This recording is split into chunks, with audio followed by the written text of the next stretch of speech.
우리는 굉장히 빠르게 살을 빼고 싶어 해요. 한 달에 5kg, 세 달에 20kg까지. 근데 이게 진짜 위험한 거예요. 아마 이런 방식으로 살을 빼시면 민들레 홀씨 마냥 얼마 안 남은 머리가 먼저 빠질 거고요. 혹 성공한다는데 길어도 한 달 이내면 원복은 물론 더 큰 요요 현상을 경험하실 겁니다. 오늘 영상에서는 요요 없이 평생 써먹을 수 있는 다이어트 식단의 핵심에 대해서 알아볼 거고요. 탄단지 순으로 꼭 지켜야 할 꿀팁까지 확실한 근거를 바탕으로 소개해 드릴게요. 그리고 실제로 혈당 다이어트로 5kg와 3kg 감량에 성공한 제 친구들의 식단까지 같이 살펴보는 시간을 가져볼게요.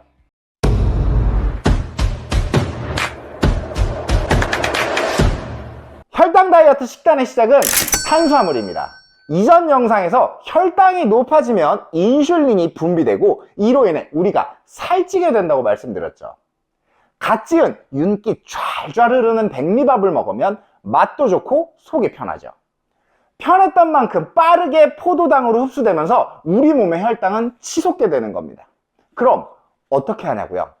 밥을 지을 때 식물성 지방인 올리브 오일이나 코코넛 오일을 한 스푼 넣어주시고 충분히 식힌 찬밥을 데워 드시면 해결됩니다.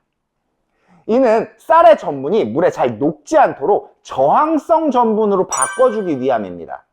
실제로 미국 화학협회 학술대회에선 쌀밥을 지을 때 식물성 지방을 넣고 12시간 냉장 보관을 한 후 변화를 관찰했습니다. 그 결과 저항 전분은 일반 쌀밥 대비 10배 증가하였고 칼로리는 무려 60%가 감소하였습니다. 단 두 가지 방법만으로도 쌀밥의 흡수 속도를 낮춰주었으니 꼭 따라해 보셔야겠죠. 단 냉동 보관을 할 경우 저항성 전분을 만드는데 도움이 되지 않는다고 합니다. 그러므로 최소 6시간 이상 냉장 보관 후 살짝 데워 드시는 것을 추천드립니다. 다음은 카뮤트를 섞어서 드시는 겁니다. 2016년 유럽 영양학 저널에 실린 논문 카뮤트의 항산화 및 당뇨 예방의 속성에 대한 평가에서는 21명의 제2형 당뇨병 환자를 두 그룹으로 나누어 실험을 진행했습니다. 그리고 총 8주간의 실험에서 카뮤트로 만든 식품을 먹은 그룹에서만 총 콜레스테롤과 LDL 콜레스테롤, 혈당 수치가 유의미하게 감소했습니다. 물론 쌀밥에 비하면 약간의 퍽퍽함은 있을 수 있지만 촉촉하고 부드러울수록 혈당이 치솟는다는 걸 기억하면 충분히 바꿔보실 만할 거예요. 참고로 최근에는 쌀과 카뮤트를 5대5 비율까지 올려서 먹고 있는데 큰 이질감 없이 맛있게 먹고 있다는 것도 기억해 주시면 좋겠네요. 다음은 단백질입니다. 충격적인 사실인데요. 단백질도 혈당을 올리는 주범 중 하나입니다. 열심히 식단을 하는데도 다이어트 정체기에 빠지신 분들이 계시다면 단백질에 집중해 보세요. 당도 아닌데 단백질은 왜 인슐린의 분비를 증가시켜서 다이어트를 방해하는 것일까요? 제이슨 펑 교수님의 비만 코드에 따르면 탄수화물, 단백질, 지방이 소화될 때 위장에서는 인크레틴이라는 호르몬을 분비시킨다고 합니다. 그리고 인크레틴이 나오면서 인슐린 생성에 영향을 준다고 하죠. 그러니까 단백질량이 늘어난다면 그만큼 인슐린을 자극하는 거죠. 단백질은 살 안 찐다고 해서 닭가슴살 쟁여두고 있는데 뭔 소리냐고요? 단순히 인슐린 분비를 늘리니까 먹지 마세요가 아닌 단백질을 먹어도 살이 안 찌니 실컷 먹어도 된다는 생각을 바꿔야 하는 겁니다. 그리고 어떻게 얼마나 먹을지 기준을 세워야 합니다. 비만 코드에서는 기초대사량의 20에서 30%를 단백질로 섭취하는 것을 권장합니다. 물론 인바디를 통한 기초대사량의 측정이 절대값은 아니지만 일정한 기준을 세우기 위해서는 나의 기초대사량을 파악하는 것이 좋습니다. 그 이유는 권장 기준이 우리와는 맞지 않기 때문입니다. 한국영양학회에서 발표한 2020 한국인 영양섭취 기준에 따르면 3049 남성과 여성의 권장 열량은 2500칼로리와 1900칼로리로 발표되었습니다. 참고로 키 183에 몸무게 87kg, 골격근량 47.8kg인 제 기초대사량은 2000이 조금 넘는데 해당 기준은 아무래도 너무 이상적인 수치겠죠. 또한 여성의 기준인 1900칼로리에 30%를 단백질로 섭취한다고 하면 하루에 약 143g의 단백질을 섭취해야 하는데, 이건 제가 평소 섭취하는 단백질량과 비슷한 수준이기 때문입니다. 그러니까 무작정 먹으면 혈당은 치솟게 될 것이고 다이어트는 어려워지게 됩니다. 그러면 어느 정도 양을 기준으로 시작해야 할까요? 다이어트를 하시는 분들이라면 체중의 1.1에서 1.3g 정도로 권장드립니다. 예를 들어 60kg의 여성분이 다이어트 식단을 잡으신다고 한다면 하루에 78g의 단백질 섭취가 필요하고 끼니마다 약 26g의 단백질을 넣어주시면 됩니다. 보통 닭가슴살 100g에 약 20g의 단백질이 들어있으니까 영양성분표를 확인하여 매 끼니마다 최소 20g의 단백질을 넣어주시면 충분하겠죠.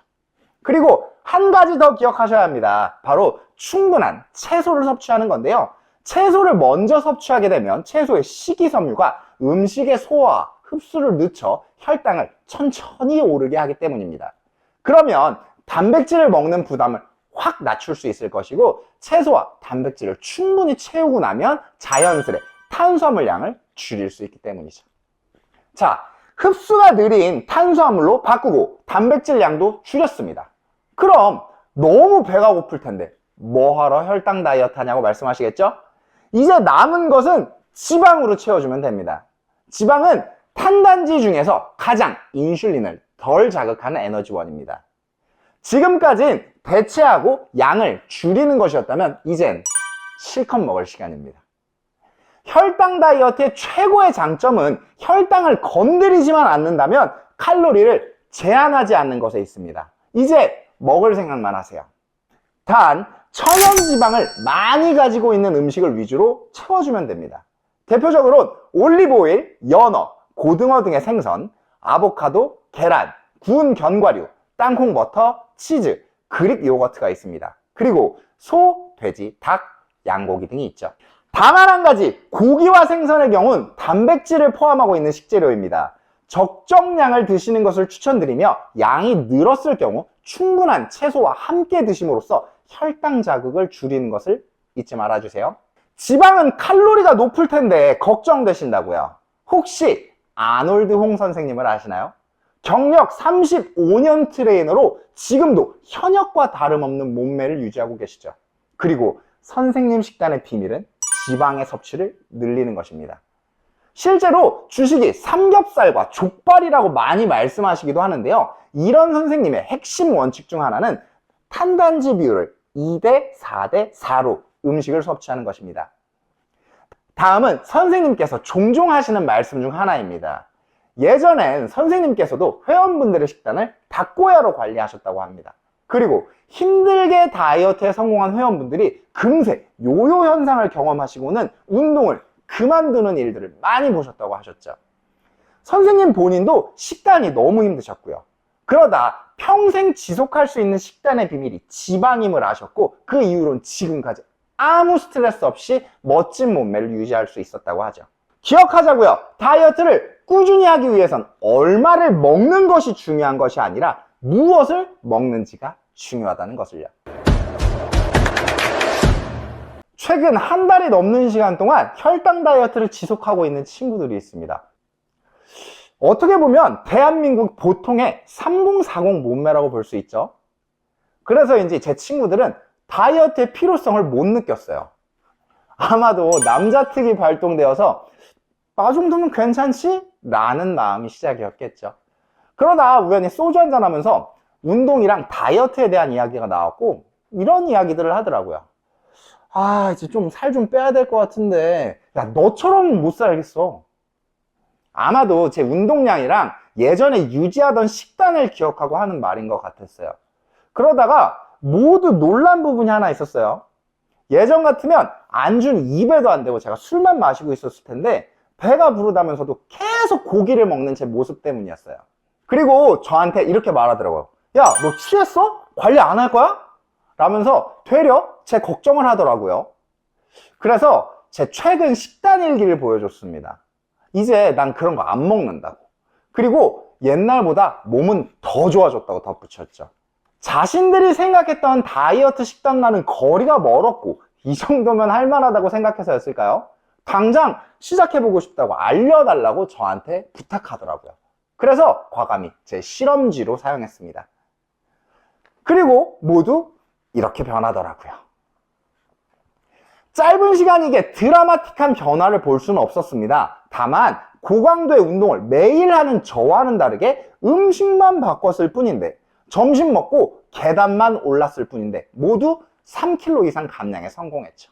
어떤가요? 혈당 다이어트에 대한 궁금증이 생기시나요? 그러면 제 친구들의 식단도 살펴보시죠. 자, 화면에 보이실 거예요. 어떤가요? 다이어트 식단으로 보이시나요? 점심은 일반식으로 편하게 먹고 있고요. 둘 다 한식 뷔페라든지 각자 먹고 싶은 걸 먹고 있네요. 특히 이 5kg 감량한 친구 같은 경우는 단품에 만족을 못하고 뭔가 자꾸 추가를 하네요. 저녁 식사는 어떤가요? 제법 가볍게 먹으려고 하는 노력은 하고 있는데, 그래도 다이어터의 식단이라고 하기엔 분명 헤비합니다. 그리고 이 3kg 감량한 친구의 식단 같은 경우는 엉망진창이에요. 관리했다 안 했다 난리도 아닙니다. 그리고 심지어 이놈은 술도 마시네요. 두 명의 친구 모두 운동은 하고 있지 않습니다. 제가 아무리 보채도 식사 후 계단 걷기 15분이나 저녁 산책 정도만 하더라고요. 그런데도 음식을 먹는 순서, 일상 속 액상과당 끊기, 당 섭취 줄이기, 식후 혈당 낮추기만으로도 각각 5kg, 3kg 감량에 성공했네요. 아마도 직접 혈당을 측정하는 과정에서 튀어오른 혈당 그래프를 본 충격 때문이겠죠. 제 친구들의 다이어트 시작을 도운 이야기가 궁금하신가요? 그렇다면 고정 댓글을 클릭해보세요. 구독자님들을 위해 혈당 다이어트 공략집을 무료로 나눠드리고 있으니까요. 요즘 제 친구들은 혈당 다이어트 효과를 극대화시키기 위한 방법을 찾고 있습니다. 지방의 비율을 더 높인 식사법이라든지 코로솔산 섭취를 늘리는 식으로 말이죠. 안타깝게도 운동량을 늘리는 녀석들은 없더라고요. 지금만으로도 살이 잘 빠져서일까요? 근데 분명한 건 스스로 깨닫고 시작할 날이 올 거라는 거죠. 여러분께서도 예전 내 모습을 생각하면 지금의 내가 불만족스럽고 한숨만 나오시나요? 운동해야 되는데, 살 빼야 되는데 시작도 안 하고 생각만 하는 자신을 자책하시나요? 근데 그러지 마세요. 너무 열심히 엄마, 아빠, 직장에서의 나로 치열하게 살았다는 증거이고 방법을 모르셨던 것 뿐이니까요. 누군가 시작을 듣고 성과를 보신다면 분명히 더 큰 성과를 만드실 수 있습니다. 그리고 그 시작을 제가 도와드릴게요. 오늘도 긴 영상 시청해주셔서 대단히 감사합니다. 제 채널을 구독해두시면 보기만 해도 살 빠지는 영상과 좋은 자료들을 얻어가실 수 있으니까 구독과 좋아요도 잊지 말아주세요. 다음 영상도 숨만 쉬어도 살 빠지는 영상으로 찾아뵙겠습니다. 감사합니다.